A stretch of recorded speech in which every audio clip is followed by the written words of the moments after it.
Ой, мама тебя придет. Нет, только не говори маме. Что случилось, милая? Мама, мне так жаль, прости.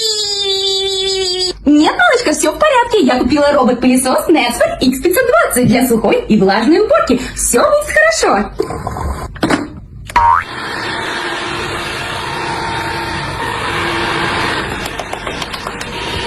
Робот-пылесос Netsford, мой спаситель и незаменимый помощник в доме. А теперь пойдем смотреть видео «София против мусора» на официальном канале Netsford.